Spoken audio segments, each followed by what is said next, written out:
뉴스의 중심, 워싱턴 나우.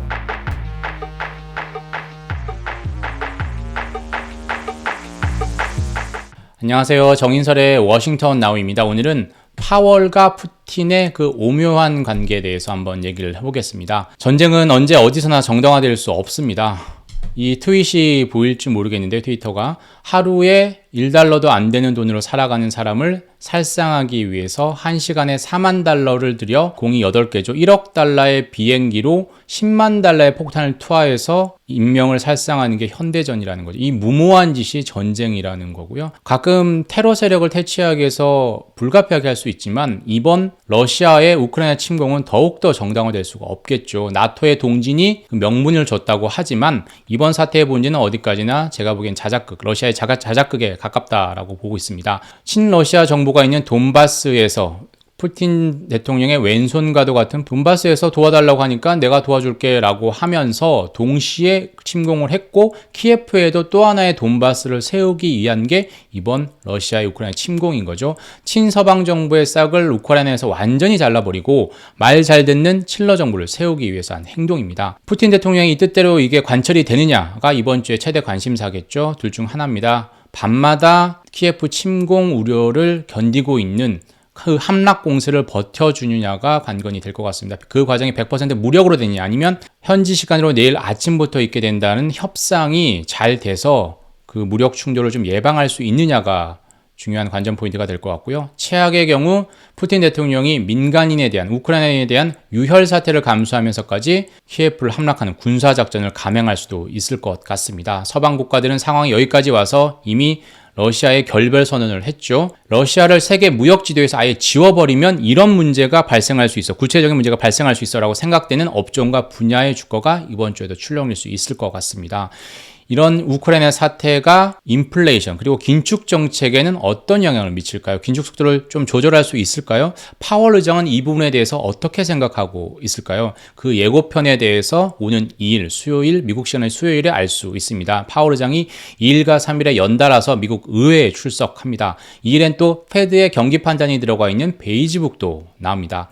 미국의 고질병이라고 할 수 있는 인력난의 현 주소도 지표로 확인해 봐야 됩니다. 4일 금요일에 공개된 미국의 1월 고용 보고서에서 신규 일자리 수와 시간당 임금을 한번 확인해 봐야 되겠습니다. 전체적으로 우크라이나 사태라는 지정학적 위기 속에서 향후에 패드 긴축 정책이 어떤 영향을 받을지 어떻게 갈지를 판단해 보는 게 이번 주에 최대 관심사항이 될 것 같습니다. 대체적으로 이렇게 궤관을 했고요. 하나씩 살펴보겠습니다. 많은 사람들의 예상이 빗나갔습니다. 점쟁이 예언가 미래학자 할 것 없이 다 푸틴의 행동 마음을 맞추지 못했습니다. 설마 전쟁 일으키겠어? 라고 의심을 가졌었고요. 돈바스 교전이 이렇게 일찍 일어나겠어? 우크라이나를 전면 러시아가 침공하겠어? 친러시아 정부를 세우겠다 대놓고 얘기하겠어? 다 퀘스천 마크였는데요. 푸틴은 모두 그렇게 하면서 세상을 놀라게 했습니다. 그 과정에서 또 맞추는 사람도 있었습니다. 미국의 정보였는데요. 미국의 정보가 한때는 러시아 교란시키기 위한 역정보다 아니면 러시아를 그렇게 하지 못하도록 한 예방적 정보다라는 분석이 있었지만 있는 그대로 정보였습니다. 미국 첩보 자산은 양질의 정보였던 것 같고요.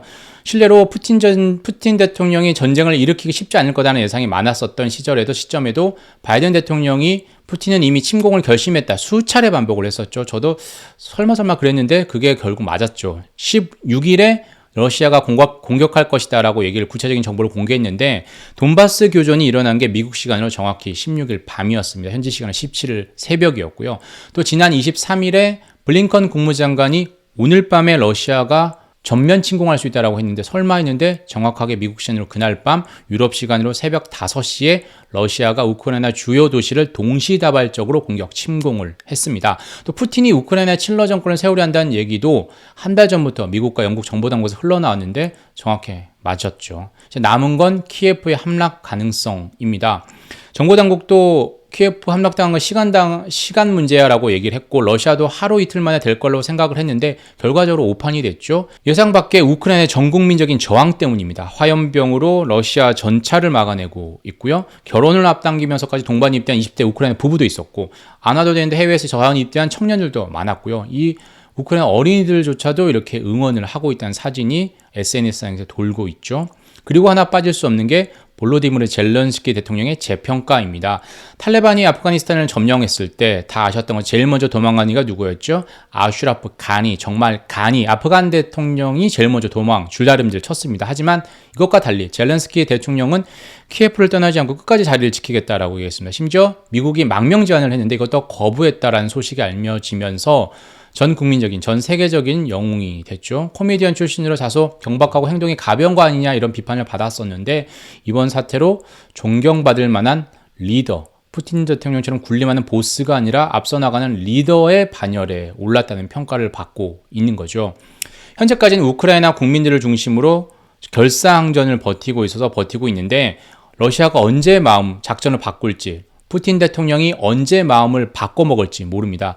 우크라이나가 러시아는 입장에선 같은 민족이다라는 생각이 있어서 지금은 대놓고 민간을 향해서 포나 총을 겨누고 있지 않지만 푸틴 대통령이 조급해지면 상황이 달라질 수 있겠죠. 우크라이나 대통령 젤렌스키 대통령을 향해 집무실을 바로 향할 수도 있겠죠. 그리고 키예프 함락이 늦어질수록 러시아가 쓰는 돈이 천문학적이라고 하죠. 몇십 조가 된다라고 하는데 이 돈을 아끼기 위해서라도 상황을 서둘러야 한다는 거죠. 갑자기 최악의 상황에서 푸틴이 유혈 사태를 감수하고서라도 대규모 키예프 함락 작전에 군사작전에 나선다면 그 후폭풍은 만만치 않겠죠. 푸틴 당연히 지지하지 않을 거고요. 우크라이나 국민들이. 그리고 여기저기서 시위도 일어나고 친러 정권을 세우기도 상당히 만만치 않을 겁니다. 하지만 또 단기적으로 보면 서둘러야 하고요. 이런 상황에서 푸틴이 어떤 결정을 할까요? 늘 예상을 이상의 대범한 행동을 했기 때문에 이번에도 그럴 가능성이 높은데요. 일단 협상 테이블이 돌아가고 있습니다. 러시아, 우크라이나가 협상을 한다고 합니다. 하지만 젤렌스키 대통령 말처럼 긍정적이지 않습니다. 러시아 푸틴 대통령은 무조건 항복을 강요하고 있고 그 사이에서 타협이나 타결이란 게 들어갈 틈이 없는 거죠. 러시아는 무조건 칠러 정부를 세우려 하고 있고요. 젤렌스키 대통령 그러려면 축출하거나 스스로 자신 퇴진해야 됩니다. 나토 가입을 유보하거나 포기한다는 선언도 있어야 되고 중립국 얘기도 나오고 있습니다.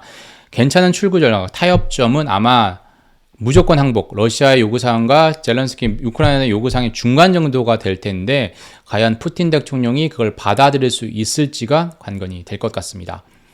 세계 각국은 이제 러시아와 결별을 준비하고 있습니다. 2014년 크림반도 합병 때도 하지 않던 러시아 수출 등조도 했고요. 최후의 수단이었던 스위프트망 퇴출도, 러시아 퇴출도 결정을 했습니다. 러시아가 길을 바꾸지 않는 한 번복될 가능성은 거의 없고요. 상황이 여기까지 왔으니까 1차적으로 우리가 감내해야 될 것들이 많죠. 일단 러시아 원자재 시장입니다. 인플레이션을 더욱 부추길 것으로 보이는데 이것 외에도 러시아에서 나오는 자원의 공급이 정말 많습니다. 한국만 놓고 보면 반도체 시장이 되게 중요하겠죠. 러시아 없이 사는 맷집을 길러야 되는데요. 이 원소기업표 많이 보셨죠? 우리 중고등학교 때 많이 배웠잖아요. 수에르비 붕탄질산 플레 남아알교 칼칼 20번까지 저희가 외웠었잖아요. 이 중에서 반도체 할 때 되게 희소가스가 요 18열에 있는 이 4개입니다. 이 상당히 다른 물질과 성분과 섞이지 않아서 상당히 반도체 제조 공정에 많이 쓰인다고 하는데요. 네온, 아르곤, 크립톤, 제논이라고 하는데요. 이게 러시아와 우크라이나에 되게 많이 나온다고 해요. 딴 데서 상당히 안 나온다고 합니다. 2010년 크림반도의 러시아 합병 때도 이걸 경험했기 때문에 이번에 잘할 수 있겠지라고 생각하는데 이번에는 전방위적인 전 세계적인 제재여서 좀 차원과 정도가 다르죠. 이런 상황에서 크림반도가 있다면 한국은 반도체로 먹고 살고 있죠. 한반도가 일본과의 소부장 사태 때도 잘 극복을 했죠. 그리고 사드 사태 요소수 부족 때도 중국의 목리를 견뎠던 이 저력을 이번에도 발휘할 수 있을까요? SK하이닉스나 삼성전자는 단기적으로 아마 이런 희소가스 재고량을 최대한 확보하려고 할 거고요. 산업통상자부 정부도 나설 겁니다. 그리고 공정을 이런 가스를 덜 쓰는 형태로 전환하려고 할 겁니다. 특히나 이 제논을 대체 불가능한 러시아산을 대체 불가능하기 힘들다라고 하는데 중장기적으로는 수입선을 다변화, 우방, 미국을 중심 다변화하고 아예 이 가스를 대체하는 새로운 물질을 자체 개발하는 형태로 전환할 것으로 보입니다. 하지만 단기적으로는 충격이 만만치 않겠죠. 스위프트에서 러시아가 제외되면 큰 방향은 정해져 있죠. 러시아와의 교역량이 줄고 달러 결제 비중이 줄어들 수밖에 없습니다. 하지만 중국 중심의 위안화 국제 결제 시스템 CIPS가 얼마나 빠른 속도로 스위프트를 대체할 수 있을지가 러시아가 얼마나 버티느냐 여부가 되겠죠. 그에 관한 정보도 이번 주에 이렇게 저렇게 나올 것 같습니다. 많은 사람들의 관심은 이 우크라이나 사태로 인해서 긴축 정책, 긴축 속도가 얼마나 바뀔지인 거죠.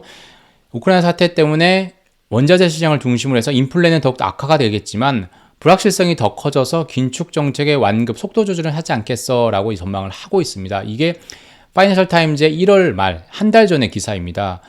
투자자들에게 누가 더 무서울까요? 푸틴일까요? 파월일까요? 근데 이때 칼럼에서는 파월이었습니다. 전쟁은 일시적이지만 인플레는 영원하다, 장기적이다라는 게 그때 결론이었는데 한 달 후에는 지금 완전히 그때와 또 상황이 바뀌었죠. 전쟁 리스크 우려가 상당히 커진 상태입니다. 지금도 그렇게 얘기를 할 수 있을까요?